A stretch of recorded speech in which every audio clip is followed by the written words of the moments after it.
You're now listening to the Z-Listers podcast with Brady Neal and AJP.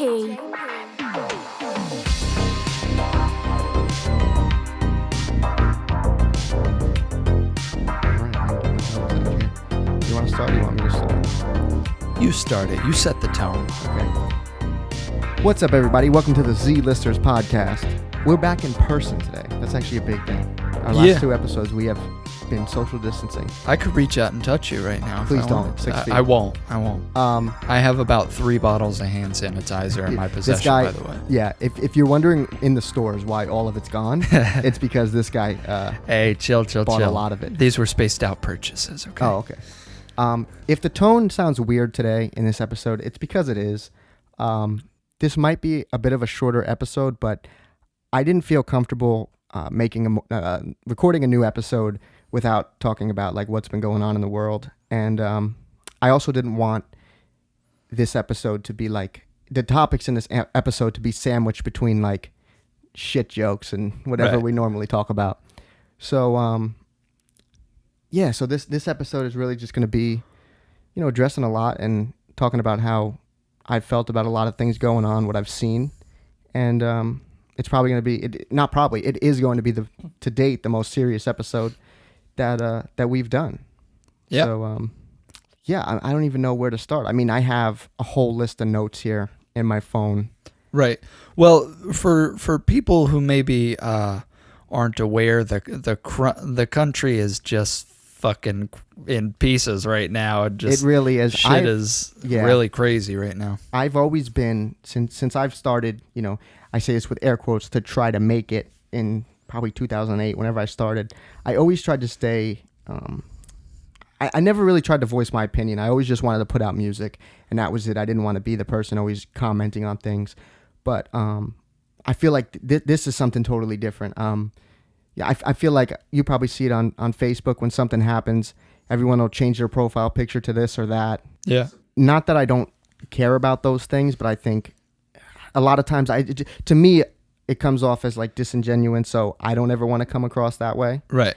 But this episode, I feel like has to be made because there's just too much going on right now in this country to not, because again, this is not the type of podcast that we do. Right, and just real quick to touch on your fear of being disingenuous. That's something that we talked about beforehand. I don't want it to look like we're two white guys trying to show how like hip and like progressive we are. Yeah. Because that's another thing too I've seen. There's both sides of the again, I had this later in my notes. I tried to structure this episode as best as I could with the notes here, but I have seen like both extremes of all this. Like one where someone's just posting everything, and some of it may not even be real, but they're just, they're trying to get the word out there and just trying to share so much that they're not like really researching. Right. And then the other side of it where I've literally seen like people that I was friends with on Facebook, like, whether I knew them from school or knew them through a person, but like I've seen statuses that like I'm paraphrasing, but have said like, who cares? Right. This isn't a big deal. I cannot believe I've probably unfriended and unfollowed like at least 30 people. Oh yeah. Like when we were getting ready to do this and setting up, I literally saw a status and like within the first sentence, I had to go unfriend the guy. Right. I've seen people take it as far as to post like that, saying that if you're white and you don't like denounce your whiteness, that like you're part of the problem. And it's like, how is that solving anything? Right. Like, I don't know. And again, not that this is new to me, because obviously, this has, what has happened over the past couple of weeks with George Floyd, Breonna Taylor, Ahmaud Arbery, like all of those. And there's so many more. Tony McDade, Laquan McDonald, Freddie Gray, Eric Gardner, Michael Brown, Sandra Bland, Tamir Rice, like Trayvon Martin. That was like the first one for me, Trayvon Martin. Yeah. Because we were 16. He was a year older than us, basically our age. And that was like, that I can remember, that was like the first incident like this. And it's crazy. But to see to hear people posting like that, like if you don't denounce being white, then you're part of the problem. Like what does that solve? Yeah. Like there's just so much, there's so much back and forth that I feel like not everyone is like trying to listen. They're just trying to make their own statement. And no, it's just scary right now. Like the police really are just like wilding right now more than they ever have. Like for sure, it's pretty fucking scary. Like for you sure. don't. It doesn't. I mean, obviously, like as a white person, like we're safer. You know, as shitty as that sounds, like that's true. I've never been. Nobody likes to get pulled over ever, but I've never feared for my life when I get pulled over. And well, I can't even imagine what that would be like. Yeah, I think I've said on the podcast before, like, I'll actually, when I'm driving at night, I'll keep my wallet on the dashboard. And this is really just me being paranoid more than anything, but I'll keep my wallet on the dashboard because I'm uncomfortable with, like, reaching into the glove box, you know, because... I always, like, when they ask for the license, I tell them where my wallet is. Yeah, I do that too. And I wait for them to give me permission to reach for it. Yeah. But like to get pulled over and think this, I might not leave this traffic stop alive. Yeah. Like to me that it's just, it's crazy to me. It's crazy to me the stuff that I've seen people post that have these beliefs, like even the shit now with the Confederate flag. I've never understood that. Right. This whole time, and to see people defending the Confederate States of America, who are not even from the South, right? It blows my mind. It's really funny. It's funny, but like these people are in a like, fucked up way. Yeah, like these people take their beliefs into the world on a daily basis. Did you see that video that white dude yelling at the black guy? Because the black guy was saying that we need to get rid of the... I think he was saying we need to get rid of the Confederate flag, and the white guy was like, my great-great-grandparents owned a farm in Virginia or something. I'm completely misrepresenting this video, I'm sure. And the black guy was like, who worked on that farm? And it was just like... it's weird because the thing that always gets said is like... the Confederacy lost, so it's like why do you want to celebrate that? I don't know. I've actually been thinking about this episode for a while. Like I knew that when we came back to do one, we had to do this episode. I wouldn't have been comfortable just jumping in. I know you wouldn't have been comfortable just jumping in and doing a regular episode talking about pop culture or whatever. I was thinking, I don't know a lot about like current German history, but I can't imagine. It's one thing to have your ancestors on the wrong side of history. There's nothing you could do about that. If, World War II is a lot closer in time than the Civil War was. Right. But I don't think that, there's as many people, if you did it percentage-wise in Germany who, like, are proud of their ancestors that fought for Germany in World War II. Right. And I feel like if you're saying, like you said about that guy in the video, like supporting the Confederacy, I feel like it's the same thing. Now, what I mean? Like, oh yeah, I can see that. You have to acknowledge that your family, or even if you're so far removed from it, your family was on the wrong side of history, and that's not something to be proud of or celebrate. Exactly, yeah. And like, it's not your fault if your ancestors were, because you weren't around it. That's what they chose to do. Their life was a lot different. But now having all the resources and still supporting it, and it's not even the Confederate flag. Yeah. That's like a battle flag. Right. Again, it's overwhelming when you're just seeing all this stuff, and then just seeing, because you try to do as much as you can to spread the correct information to support the right groups. And you could spend a whole day online, donating to different things. There's tons of organizations and different places to donate, petitions to sign. And then someone posts a status and they say something crazy, or they share that video. Yeah. And to me, it's like, I almost feel hopeless, because it's like, these people still exist. Right. You know what I mean? But I do think that this generation right now is going to be, every generation separates itself from the last one, but I think that this generation is going to be so far ahead of the previous one just because of the internet and how much information they have. Definitely. And, I really do hope that this is the last time that like all of this has to happen. It's crazy to think that the civil rights movement was, 60 years ago? The Civil Rights Act was passed in 1964, right? It's crazy to think that it happened that long ago, and we're still dealing with shit like this. Oh yeah, you know, and it's weird because like you and I both definitely. Well, I'll speak for myself. Like, I feel like I definitely lived in a bubble. Okay. Like I knew some people were racist, obviously, because I feel like I don't know if we as a species will ever truly weed that out 100%. Yeah. I'm just saying, like, there's always going to be shitty people thinking shittily. Yeah. But I've been living in a bubble. Like, it's crazy to see all this shit come to the surface, and it's like, wow, like this is how like that goes. We back. don't realize how the other side lives. Exactly, and that goes back to the traffic stop thing. Like, Exactly. I can't imagine what it's like to fear for my life at a traffic stop. Like, I can't imagine what that's like. And Right. I really hope that all this is making sense, because it is so overwhelming. We could do 20 more episodes about this topic here. And I just want to say for myself, again, I'll speak for myself. I don't necessarily claim to like fucking know anything.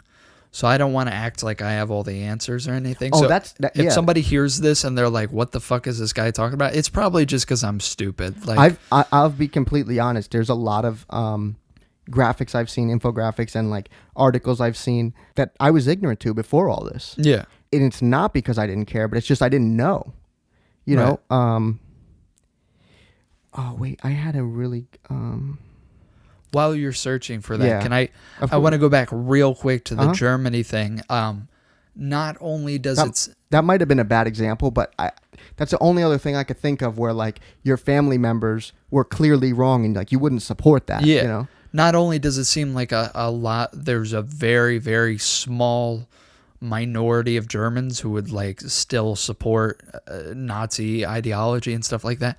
Not only that, but like they're on a governmental level, like that's like not okay. First of all, they really, really push like education in schools, like teaching how the country, not only how the country fucked up, but like how it got to the point where that ideology could sort of disseminate through the population.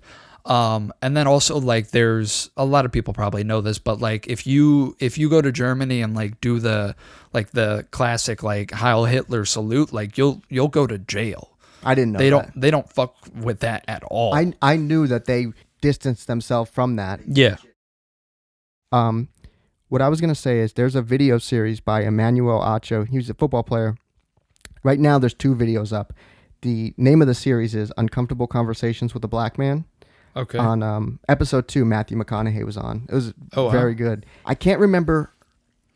I think Emmanuel said it, but he's just explained like racism now as like a wake in a boat. You can take a boat out on a lake and you could not be accelerating anymore, but the wake is still going out. Right. And things in that lake are affected by that wake, even if you're not moving anymore.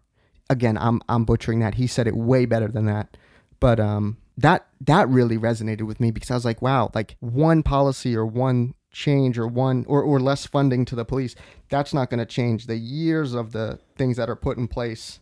Right. It's not going to make everything right just immediately. Yeah. You know, it's will a good help. place to start. It's a great place to start. Yeah. I mean, to enact change now and policies, but a lot of what's probably being enacted now, you probably won't see the change for a while. Yeah. You know, but at least it's in place to be, you know, that's put in motion to, you know, change. So one other thing that I've seen is people being shamed on Twitter. I say shamed with air quotes because it's really just attacked with tweets about not publicly doing something, not publicly making a statement or this and that. Yeah. Let me see when I posted. On May 31st, it was a Sunday. The news was just full of all these stories and everything, and I really wanted to say something, but I didn't want it to be like what you said in the beginning. I didn't want to be virtual signaling. I didn't want to come across as disingenuous. I wanted to say something real. And again, I was so frustrated by just what I was seeing from people who either I'm friends with or not, just the shit that people post. not so much, not that those people exist, but that mindset is out there. Right. Because even if a person is not online to be influential, their voice can still influence someone else. You could have somebody who was kind of on the fence about things and then see somebody say something racist and be like, oh, okay, so someone else is saying this, so maybe I should run with that too. Right. You know, like no matter how big or small someone's page is or their voice is online, it can spread that easy. Right. So what I said on Instagram was, to anyone with a platform, no matter how big or small, now's the time to use it. Change doesn't happen on its own. If you see this post, it means you're on social media. If you're on social media, you know what's going on. It's unavoidable. I saw a quote that read, if you're tired of hearing about racism, imagine how tired some people are of experiencing it. And that quote to me, that like really stuck with me. Because, you know, going back to the whole traffic stop thing and thinking about how other people, you know, don't have the same experiences that we do. Back to the Instagram post, it says, I think that sums things up better than I could have worded it. Don't be neutral. Because silence is complacency. And I truly do believe that. Yeah. But what I want to say, your actions don't have to be public. You know, I'm sure that there are people who have donated to organizations, who have signed petitions, and they didn't make it public that they did it. But that doesn't mean their contribution is any less valuable. Right. About the petitions, I did some research on if they are effective. Yeah. And there is an argument that they are, there is an argument that they're not. But I think no matter what, it really does raise awareness. Back to what I said about someone saying something racist, somebody speaking up against it or saying something racist could be what changes somebody else's mind to pick a side. Right.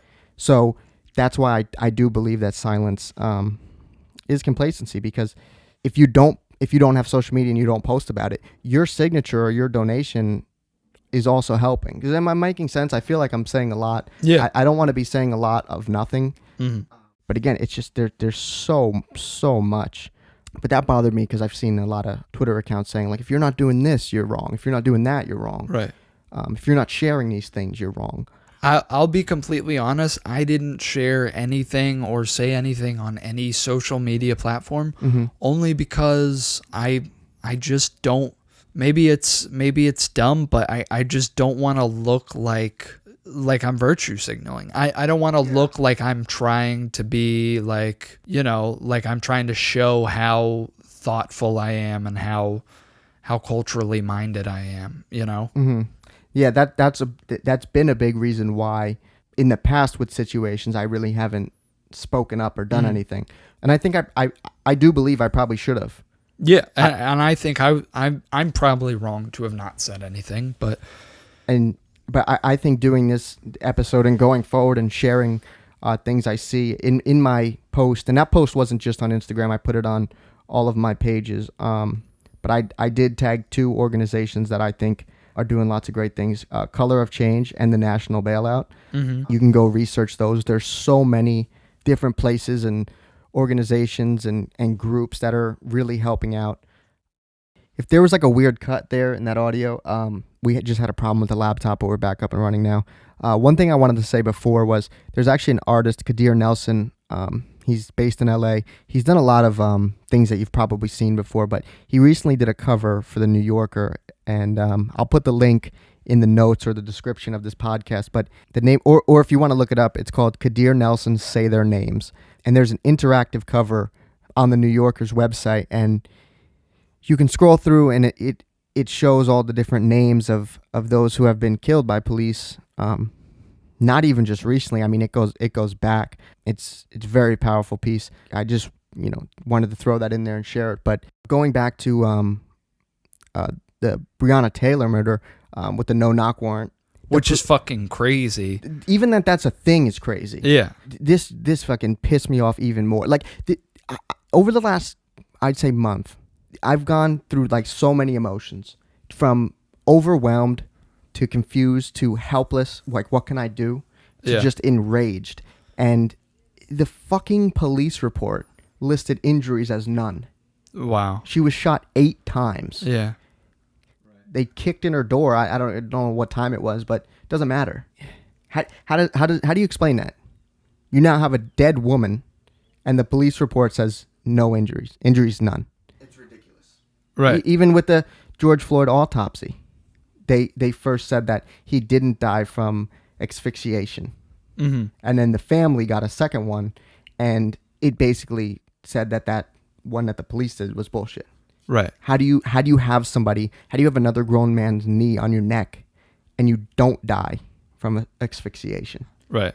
I'm sure you saw the man in Buffalo that was pushed. Yeah. Martin. That was disgusting. Martin Gugino. Like that, those two videos, right? The George Floyd video was incredibly hard to watch. And honestly, I didn't watch the whole thing because it's when he stops making noise and he's unresponsive, like, and you're still on. I couldn't watch that. Yeah. And before I knew about the guy in Buffalo, mm-hmm. before I knew what the video was about, seeing it and just him getting pushed and falling back and hitting his head, and you could see blood pouring out of his head. And if you look in the video, it looked like he was going to hand back a face shield. Mm-hmm. The fact that people can comment on these videos is what drives me insane. I saw a woman right under that video. Well, he was out past curfew. That doesn't, the cop comes up and pushes him. Right. And he bounces his head off the sidewalk. Well, I mean, in fairness, if you're out past curfew, you do deserve to be pushed to the ground and have your fucking skull sorry, broken. I forgot. Yeah, that is. That's one thing that really sends me over the fucking edge is people. A term I've been seeing a lot recently is bootlicker. That's what you fucking are. If you can look at a video like that is so goddamn cut and dry, I don't give a fuck what that guy did. Okay, I don't want to say that, but no, like, I get what you're if saying. you can watch a video like that where like an old man, what was he, like in his 75. 60s? 75-year-old man slowly walking his ass over to the cops. I don't give a fuck what he said or did to the cops. You watch that man get pushed by the cops and stumble backwards and hit his head. Now, the Buffalo, I don't know if this was on the police report or if this was a statement, but they said he tripped and fell. Yeah, well, our own president tried to discredit the... He tweeted a fucking conspiracy theory, dude. Yeah. That it was set up. Yeah. I don't understand how that fucking guy is still there. Yeah. I really don't. He said that this guy could be an Antifa instigator, I think the word he used was. He said it was set up, too. Yeah. He used the word set up. Like, that guy, let me tell you, if that was a setup, he really fell on his fucking sword. Like, he took one for the team. Yeah. He's in the hospital right now still, right? So he has a brain injury, a skull fracture. He's unable to walk. Jesus he was taken Christ. out of ICU, but from what I read when it first happened, the injury that he got, like most people don't like live from that. Okay.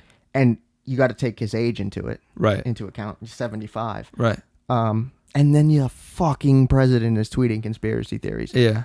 I genuinely, like, people still supporting him now. I think, and I'll say this every time, I'm not very politically informed at all.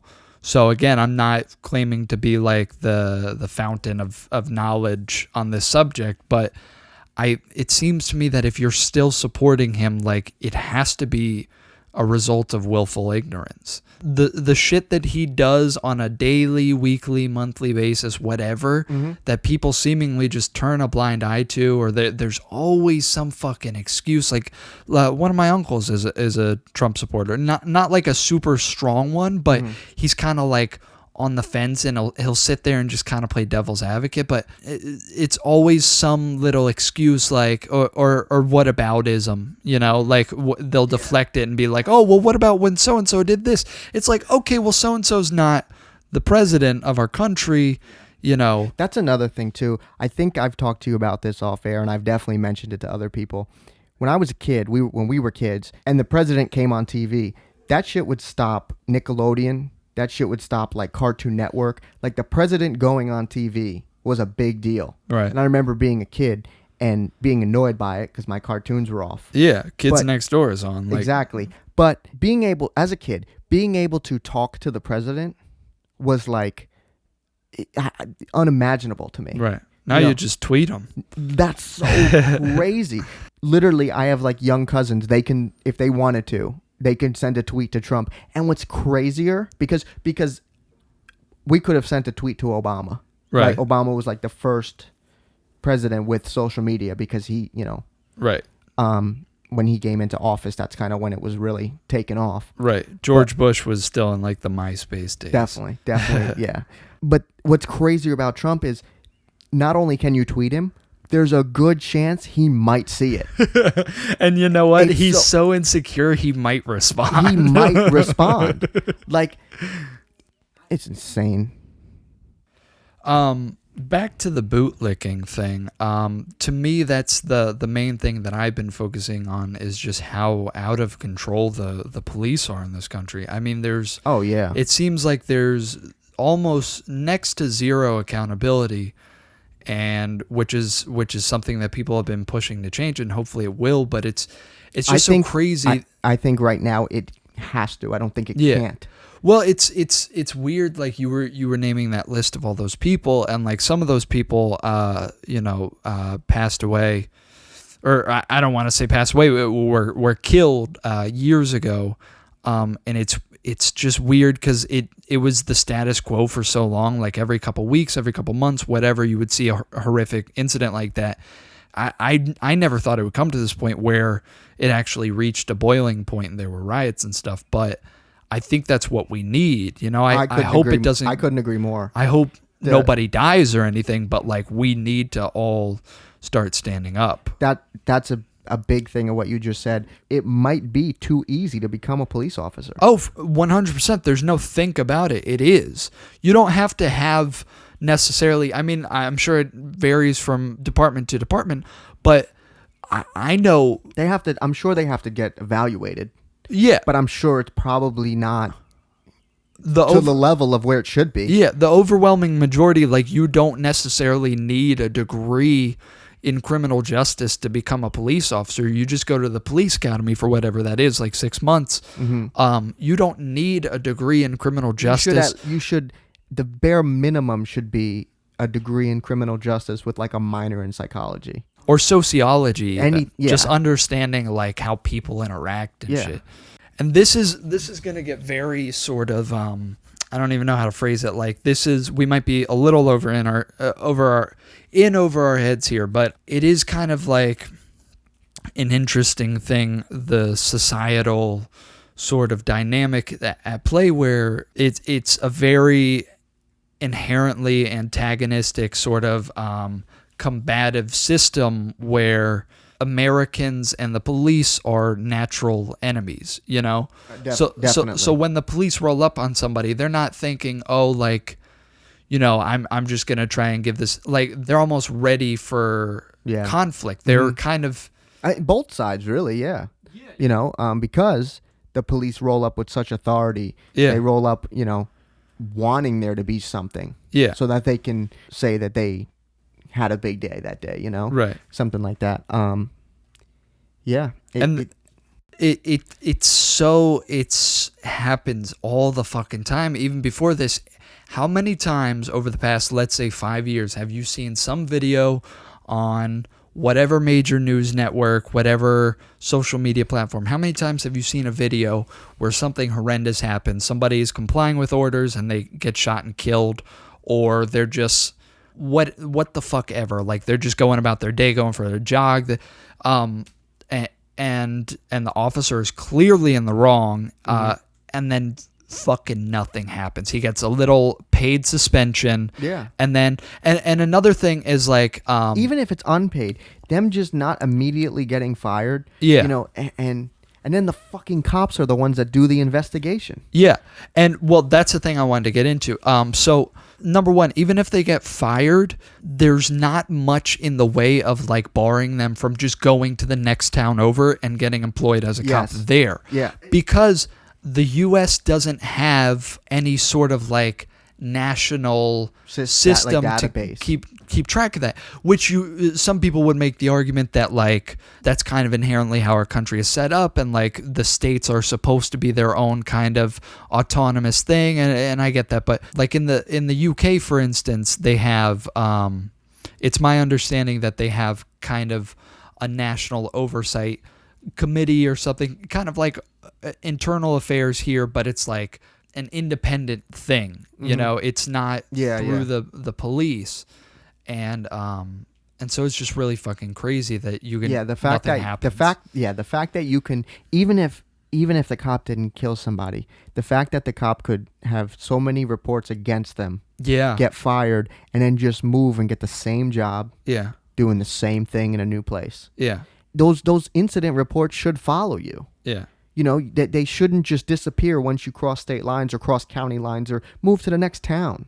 That should follow you. You know, it should be like, you should have a record. I mean, it should be known that happened or whatever happened, and you know. They move into some small town and they hope people forget about it, and they and this leads me to a huge problem, which is an inherent problem in the system, which is that cops look out for other cops. You know, even if you're a scumbag piece of shit who straight up clearly murders somebody, his cop buddies will stick up for him or cover up for him or whatever, or not report shit. Not even his cop buddies, just other cops. Yeah, because they're scared about what will happen to them if they speak out against another officer. They don't want to stick their neck out. If you're a cop right now and you haven't said something about this, you're equally as big of a problem as any other cop that has done anything else.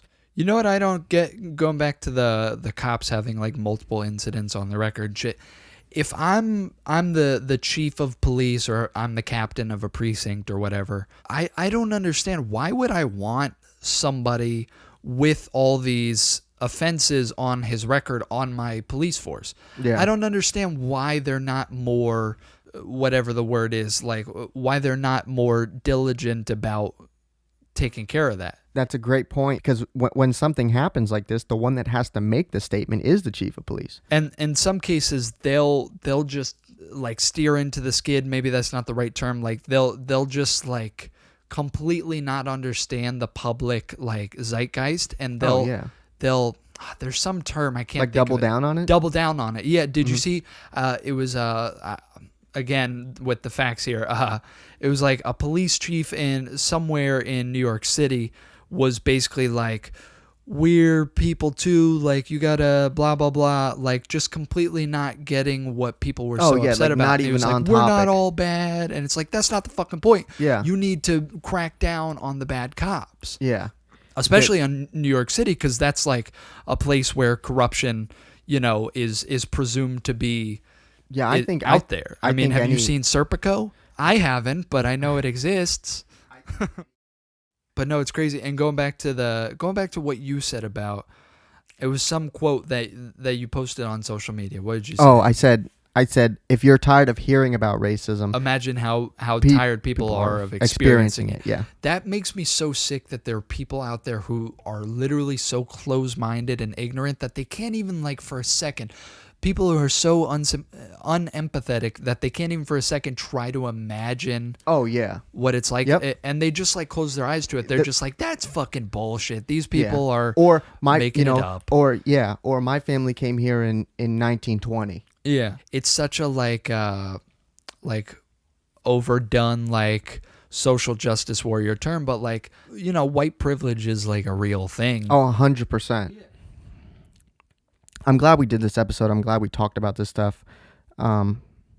Hopefully this didn't come across as us just talking for an hour and saying a whole lot of nothing. I don't know how many people are going to listen to this, and I don't even know if we're going to get comments, but if we do get comments, like feel free to share your ideas.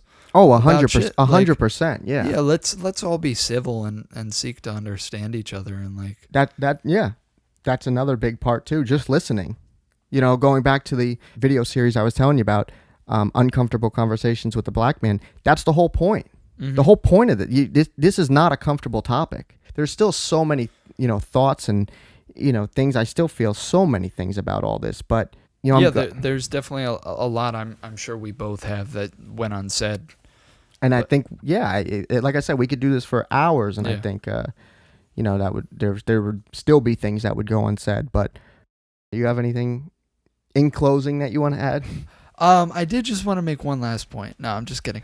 No, just everybody stay safe and keep hope alive and just try to be empathetic to your fellow human beings. Yeah.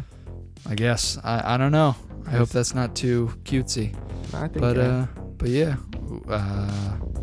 We love you guys. Thanks for listening. See you in the next episode.